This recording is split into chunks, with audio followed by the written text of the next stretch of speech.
सबसे पहले हमारे गुरुकुल स्टडी कैंपस चैनल पर आप सभी सम्मानित साथियों, दोस्तों, भाइयों, बहनों का स्वागत है।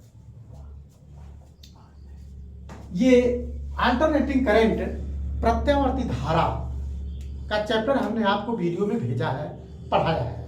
इसके पहले अब हम इस पे जो न्यूमेरिकल क्वेश्चन आते हैं, बोर्ड में आते हैं, UP board, CBSE board, UP TGT, PGT, उस पे आधारित हम आप लोगों को न्यूमेरिकल बताने जा रहे हैं। न्यूमेरिकल को आप किस प्रकार लगाएंगे, देखिए आपका फर्स्ट क्वेश्चन है अल्टरनेटिव करंट का। फर्स्ट क्वेश्चन, तार की एक कुंडली में 50 फेरे हैं। तार की कोई कॉइल है, कुंडली है, कितना फेरे हैं? 50 फेरे, यानी इक्वल टू 50 फेरे है। उसका क्षेत्रफल 500 सेंटीमीटर स्क्वायर है। Equal to 500 centimetre square. हम पहले ही बताए हैं कि समझ लीजिए मैक्सिमम क्वेश्चन 99% क्वेश्चन को हमें सीजीएस को एमकेएस में चेंज करना होता है। ये हो गया आपका 500 सेंटीमीटर को मीटर में बदलने के लिए क्या करते हैं? 10 की घात -2 से गुणा करते हैं, क्योंकि इसका स्क्वायर है मीटर स्क्वायर।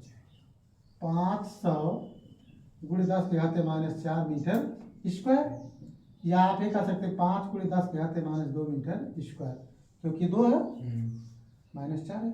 आपने क्षेत्रफल देख लिया भाई, क्या देख लिया? क्षेत्रफल। ये आपका क्षेत्रफल हो गया। 0.5 वेबर प्रति मीटर स्क्वायर के चुंबकीय क्षेत्र B बराबर 0.5 वेबर प्रति मीटर स्क्वायर के चुंबकीय क्षेत्र 50 चक्कर प्रति सेकंड की दर से गति करता है। फ्रीक्वेंसी है, आवृत्ति कितनी दी गई है? 50 चक्कर प्रति सेकंड। अंग्रेजी में क्या कहते हैं? साइकिल प्रति सेकंड। कुंडली में अधिकतम विद्युत वाहन बल की गणना कीजिए। E0 = 1। E0 अधिकतम विद्युत वाहन बल होता है।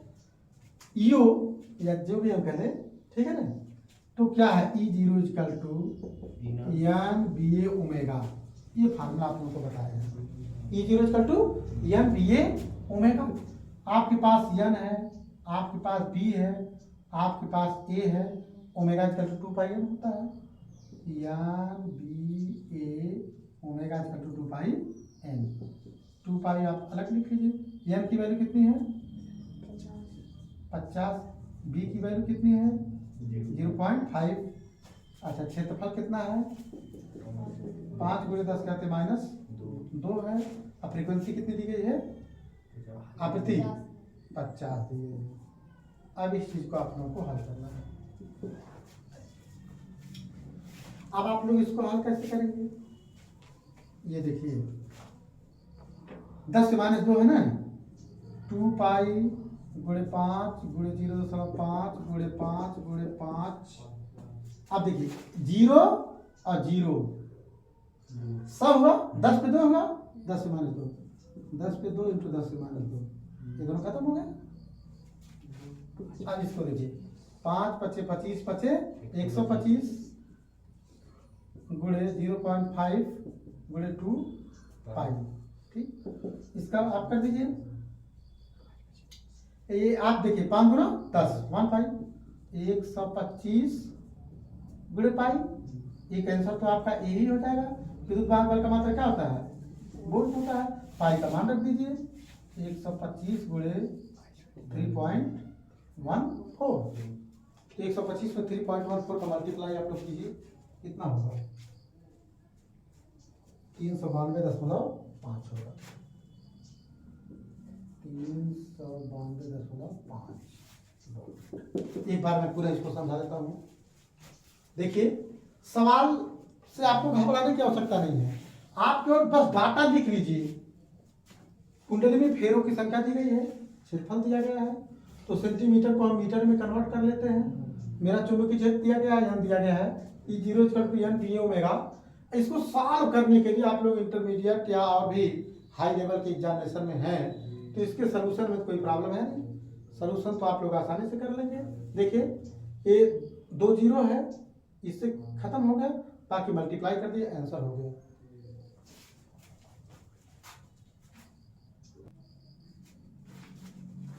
सेकंड क्वेश्चन आपके सामने है, इसी पे आधारित जो सवाल हम बताए, इसी पर आधारित एकदम ये सवाल है। 8 सेंटीमीटर त्रिज्या, तुरंत ऐसे लिखते चलिए, आर इक्वल टू, ये देखिए 8 सेंटीमीटर त्रिज्या एवं 20 फेरों वाला कॉइल अपने ऊर्ध्वाधर व्यास के गिर्द 50 प्रति सेकंड के कोणीय वेग से 0.003 वेबर प्रति मीटर स्क्वायर के एक समान चुंबकीय क्षेत्र में घूमता है। कॉइल में प्रेरित होने वाले अधिकतम विद्युत वाहक बल की गणना कीजिए। अधिकतम विद्युत वाहक बल की गणना कीजिए। अब बाकी चीजों को आप देखते चलिए। 8 सेंटीमीटर त्रिज्या एवं 20 फेरों वाला कॉइल, यानी कुंडली में कितने फेरे हैं? 20 फेरे हैं। 20 फेरों वाला कॉइल ऊर्ध्वाधर व्यास के गिर्द 50 प्रति सेकंड के कोणीय वेग ओमेगा इक्वल टू 50 प्रति सेकंड के कोणीय वेग से चुंबकीय क्षेत्र कितना दिया है? 0.003 वेबर प्रति मीटर स्क्वायर के एक समान चुंबकीय क्षेत्र में घूमता है। प्रेरित होने वाले अधिकतम विद्युत वाहक बल की गणना कीजिए। E0 equal to what? आप क्या फार्मूला पढ़े हो? आप लोग फार्मूला पढ़े हैं E0 equal to NBA omega, ये फार्मूला आप लोग पढ़े हैं। अब यहाँ आप लोग देखिए, यहाँ ए नहीं दिया है ना, त्रिज्या दिया, क्या रखेगा? पाई आर स्क्वायर यान से भरते चलिए। देखिए यान की वैल्यू कितनी है? यान की वैल्यू 20 है। बी की वैल्यू कितनी है? 0.003 है। ए नहीं दिया है ना, लेकिन त्रिज्या दिया है pi r square, pi r square. और ओमेगा का मान कितना दिया है? 50 दिया है। अच्छा, अब देखिए आप 50 दूना 100 या 5 दूना 10, क्या क्या डबल 0, ये हो गया आपका 1000। देखिए ये दोनों कितना आ गया? 1000 गुणे 0.003। पाई का मान रख दीजिए 3.14। और त्रिज्या कितनी दी गई है? 8 सेंटीमीटर। इसको मीटर में बदलना पड़ेगा। 8 गुणे 10 कहते हैं -2 मीटर। सेंटीमीटर को किस में चेंज करते हैं? मीटर में चेंज करते हैं। 8 गुणे 10 कहते हैं -2 का होल स्क्वायर।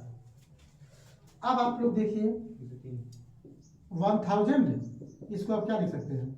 3/1000 लिख सकते हो। 3.14, 8 हटाएं 64 गुणे 10 कहते हैं -4। ये दोनों कट गया। इसका गुणा कर दीजिए आप। 3 चौके 12 के 2 हाथ से लगा 1, 3 1 के 3 1, 4 3 त्रिका 9 गुणे 64, ठीक है ना, गुणे 10 के हाथ -4। तो जब आप इसको पूरा कैलकुलेट कर देंगे तो कैलकुलेट करने पर आपका आ जाएगा 0.06 वोल्ट। 0.06 वोल्ट, ठीक है। आप इसको पूरा इतने का गुणा करेंगे, ठीक है, इसको आप कैलकुलेट करेंगे तो आपका क्वेश्चन को लगा लेंगे। अब इसके बाद आप लोग क्वेश्चन देखिए। क्वेश्चन आप लोगों का दिया है, हम इस पे नेक्स्ट क्वेश्चन बता रहे हैं। प्रत्यावर्ती वोल्टेज की समीकरण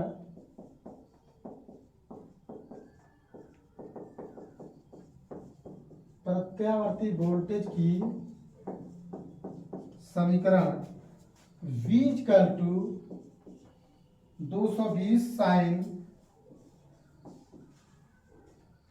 100 पाई टी वोल्ट है।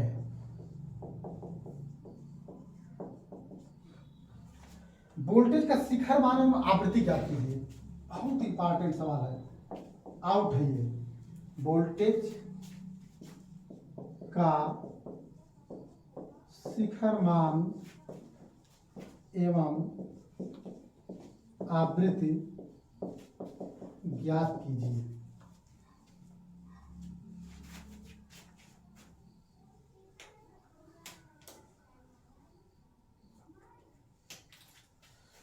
देखिए क्या दिया है वोल्टेज सॉल्यूशन में,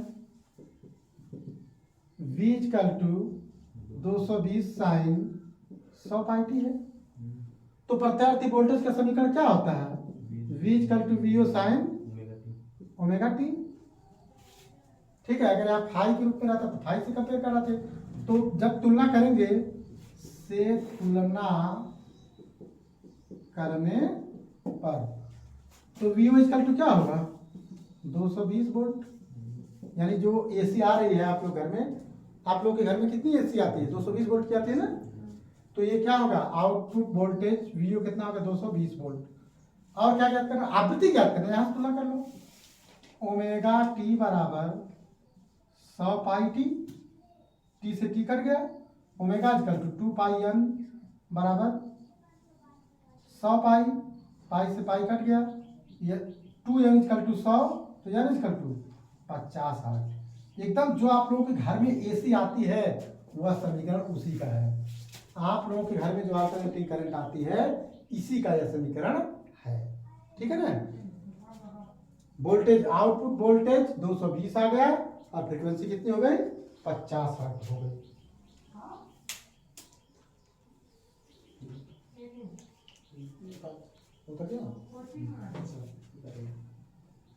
नेक्स्ट क्वेश्चन को हम लगा रहे हैं।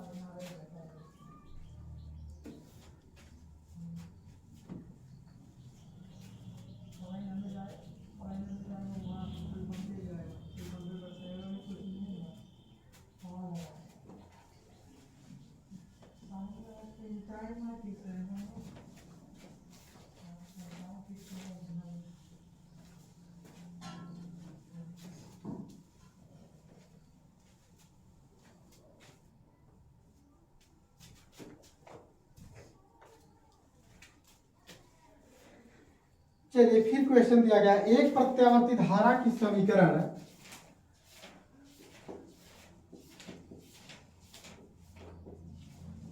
एक प्रत्यावर्ती धारा की समीकरण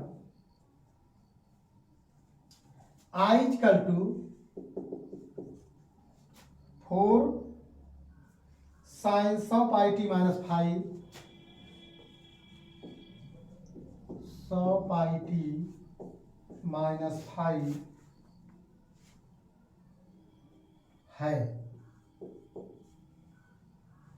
धारा की आवृत्ति तथा आवर्तकाल ज्ञात कीजिए।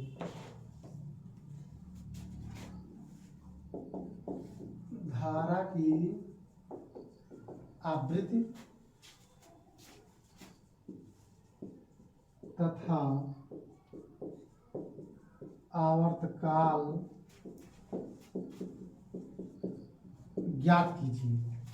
एक क्वेश्चन आप लोग देखिए भाई, बहुत इंपॉर्टेंट क्वेश्चन है।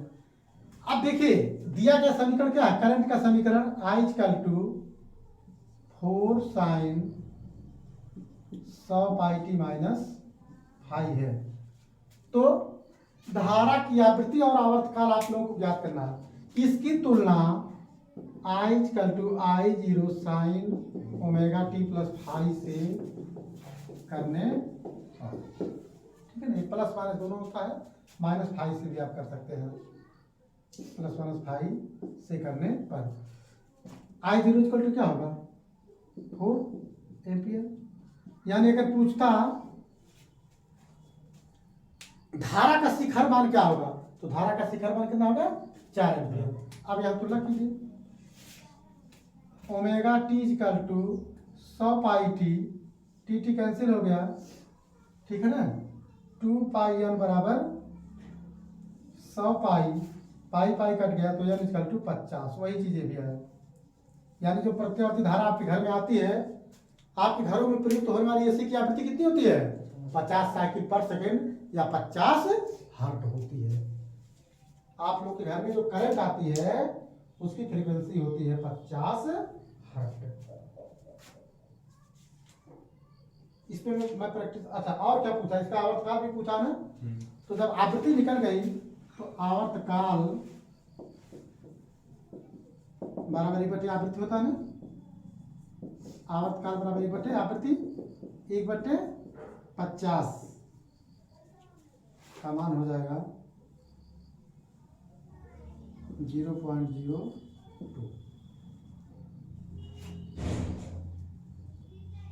1 में जब 50 की भाग देंगे तो इसका मात्रा क्या होता है? सेकेंड। समय का मात्रा सेकेंड।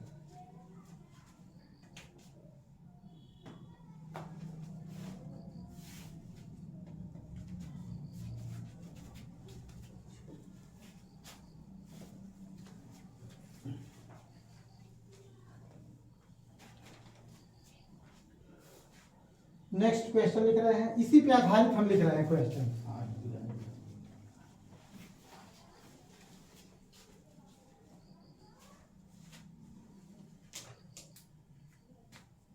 एक प्रत्यावर्ती बोल्टता का समीकरण क्वेश्चन है।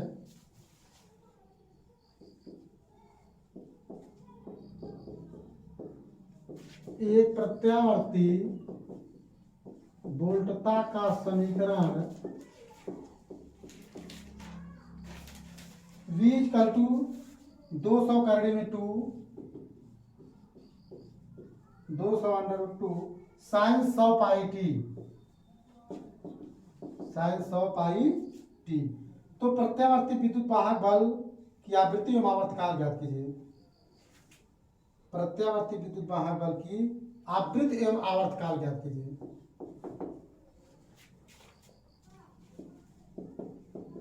प्रत्यावर्ती विद्युत वाहक बल की आवृत्ति एवं आवर्तकाल ज्ञात कीजिए। तो तुरंत लिखिए इसकी तुलना, जो आप क्वेश्चन लगा रहे हैं आप इसकी कंपेयर कीजिए। इसकी तुलना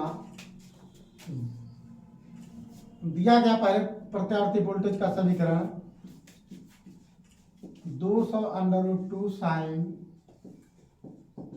100 पाई टी है, ठीक है। अब इसकी तुलना कर लीजिए V equal to VO sine omega t से तुलना कर लीजिए। जब तुलना करेंगे तो शिखर मान क्या आएगा? 200 करने में 2 हो गया, शिखर मान आ गया।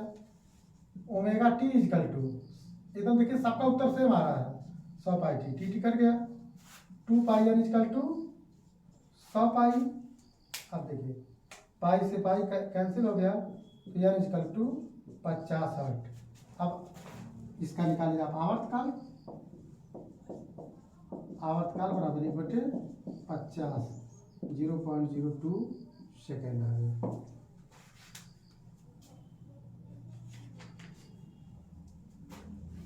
इस प्रकार के बहुत सारे सवाल हैं जिसको आप लोग लगाएंगे। अब थोड़ा सा फिर हम मॉडल को चेंज कर रहे हैं।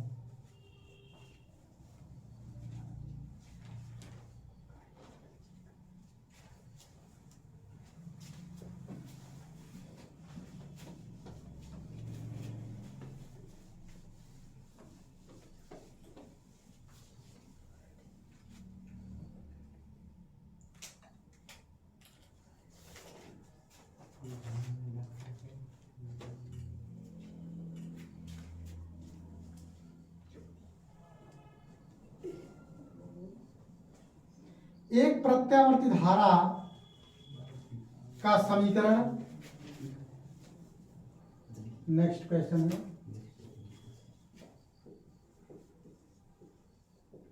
एक प्रत्यावर्ती धारा का समीकरण I equal to 3 under root 2 sign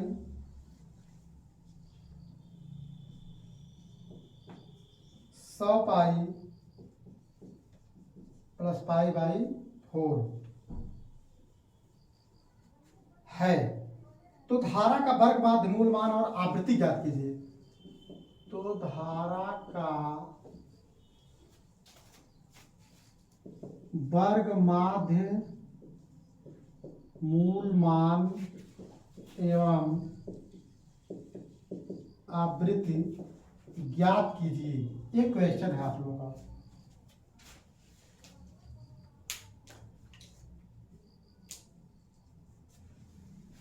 देखिए आप लोग सॉल्यूशन इसका निकालिए।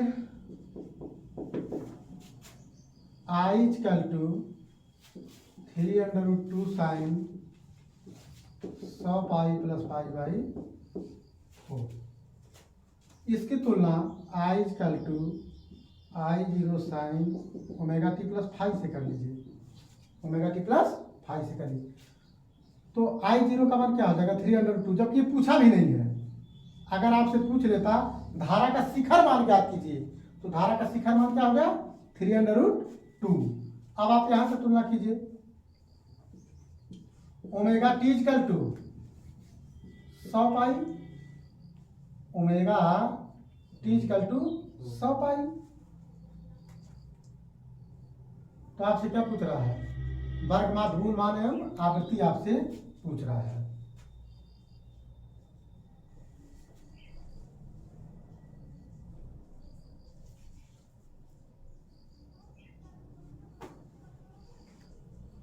सौ पाई टी है, यहाँ पे छूट रहा था ना, 100 पाई टी से टी कट गया, 2 pi N equal to 100 pi, pi pi cut गया, यानी एसी की फ्रीक्वेंसी कितनी हो गई 50 हर्ट्ज आ गई। ठीक है ना। अच्छा, अब आपसे क्या पूछ रहा, धारा का वर्ग माध्य मूल मान ज्ञात कीजिए। IRMS equal to I0 by √2, एक फॉर्मूला होता है ना। तो IRMS से ये धारा का वर्ग माध्य मूल मान, I0 का मान कितना आया है 3√2 बाई √2 कट गया, IRMS equal to 3 ampere. This is answer. इस क्वेश्चन को आप लोग लगाइए, तो कीजिए।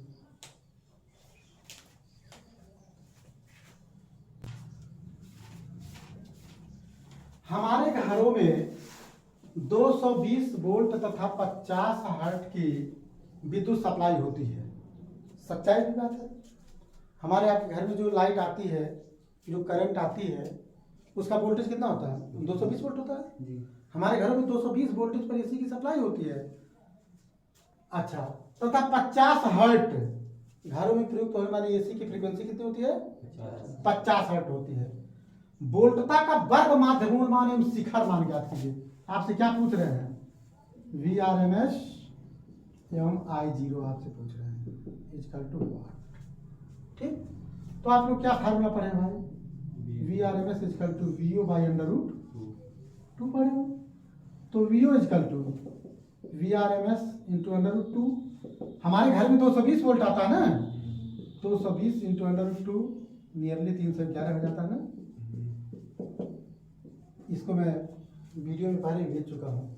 कितना वोल्टेज आएगा 311 वोल्टेज। अब शिखर मान क्या होगा, किसका वोल्टेज का शिखर मान, ये तो आपका क्या आ गया शिखर मान आया।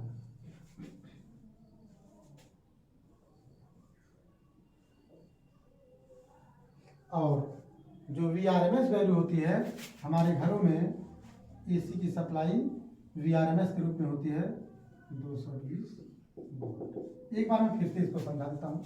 हमारे घरों में 220 वोल्ट की जो सप्लाई होती है क्या होती है VRMS होती है। तो VRMS इक्वल टू कितना हो गया 220 वोल्ट हो गया। उसका शिखर मान, वोल्टेज का शिखर मान यानी output voltage VRMS equal to VO by √2।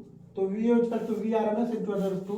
तो VRMS 220 वोल्ट है, √2 फार्मूला है 311 वोल्ट होगा।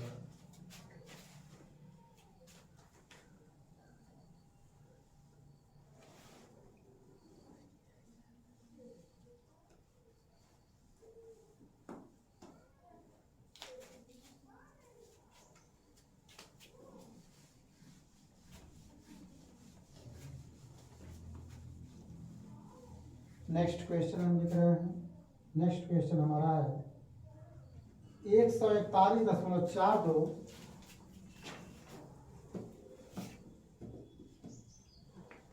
141.42 वोल्ट शिखर मान वाले,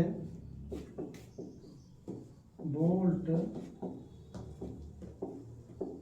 शिखर मान वाले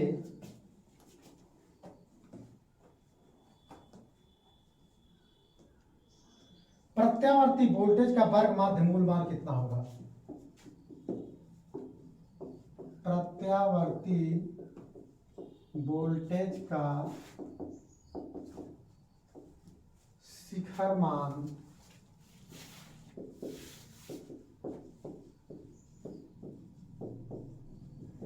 कितना होगा। इसका सलूशन आप लोग देखें।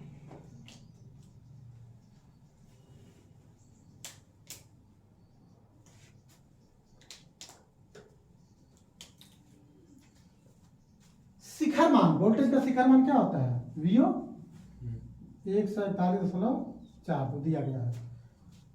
141.42 वोल्टेज शिखर मान वाले प्रत्यावर्ती वोल्टेज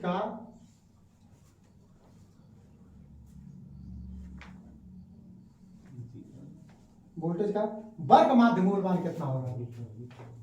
वोल्टेज का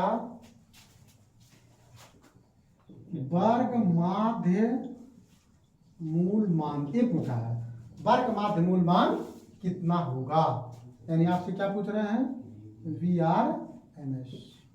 तो आप लोग फार्मूला क्या पढ़े हो, VRMS equal to VO by √2 पढ़े हो। तो VO का मान कितना है 141.42 बाई करड़ी में 2, ये चीज होगा। अब आप इसको कैलकुलेट कीजिए। 141.42 करड़ी 2 का मान कितना होता है 1.414 होता है। तो 141.42 बटे 14 है, 14 ठीक है। और यहाँ पे कितना हो जाएगा 1000, और यहाँ पे क्या हो गया आपका 100 हो गया।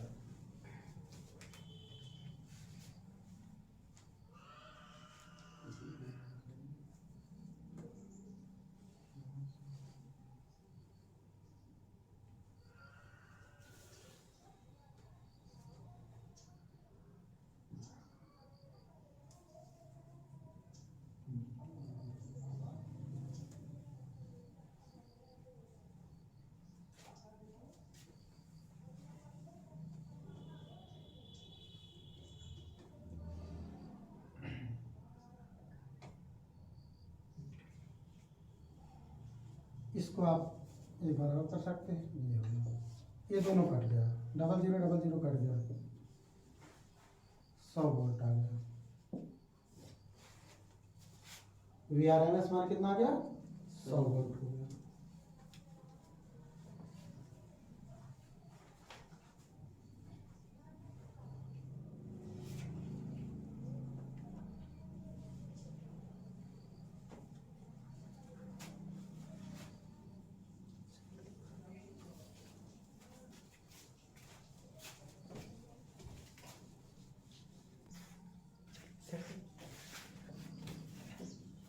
एक कुंडली का प्रेरकत्व 0.25 हेनरी है। 50 हर्ट्ज आवृत्ति की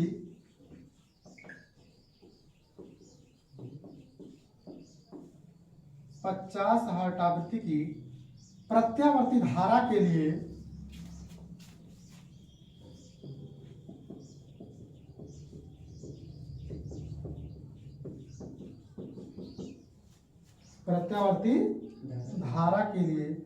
प्रेरण प्रतिघात की गणना कीजिए। प्रेरण प्रतिघात की गणना कीजिए।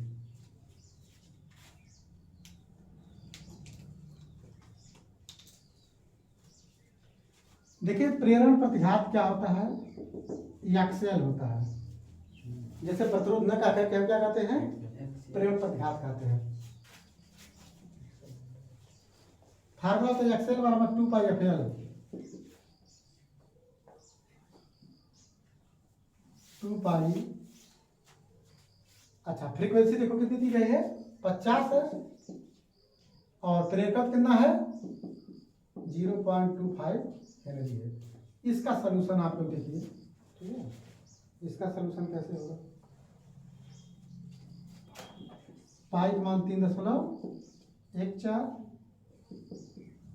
गुणे 50 गुणे 25 बटे क्या कर दीजिए 100, क्योंकि दशमलव का आगे कितना है 50 गुना 100, 2 से 2 कैंसिल, 3.14 गुणे 25, 25 चौका 100 के शून्य हाथ से लगा 10, 25 के 25 10 35 के 5 हाथ से लगा 3, 25 3 75 3 78 ओम। ठीक है, प्रत्यावर्ती धारा के लिए प्रेरण प्रतिघात का मान 78.5 ओम। फिर एक क्वेश्चन दे रहे हैं, अब एक क्वेश्चन और दे रहे हैं, आपकी बार एक्सेसी पूछ रहे हैं आपसे।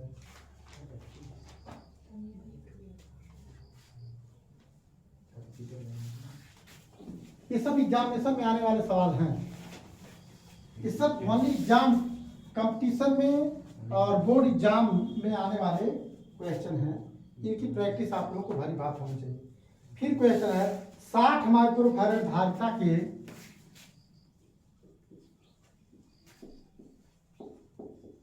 60 माइक्रोफैरड धारिता के संधारित्र का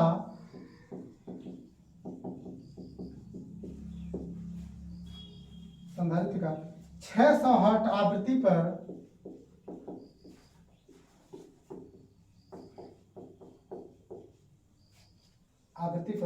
धारतीय प्रतिघात ज्ञात कीजिए। धारतीय प्रतिघात ज्ञात कीजिए।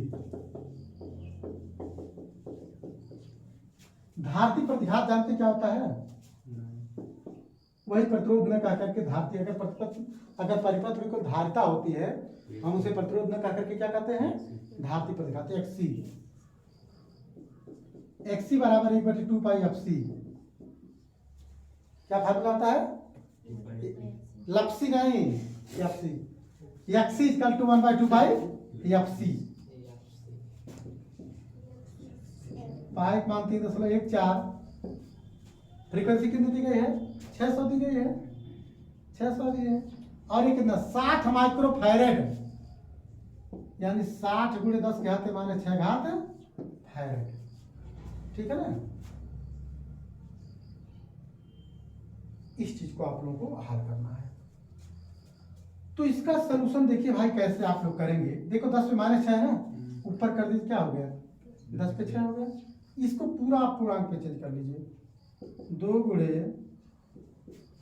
314 गुणे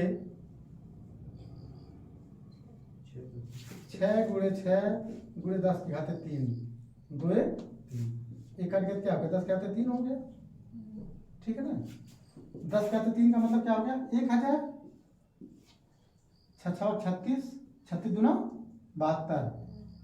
ऐसे गुणा करिए तो बहुत आसान रहेगा। एक ही साथ आप इसका पूरा पूरा गुणा कर दीजिए। 6 36, 36 दूना 72। चलिए 72 गुणे 314 मान बताइए कितना है?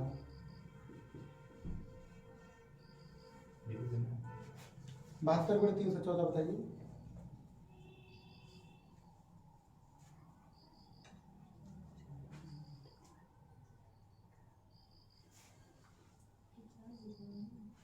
बाईस 6 22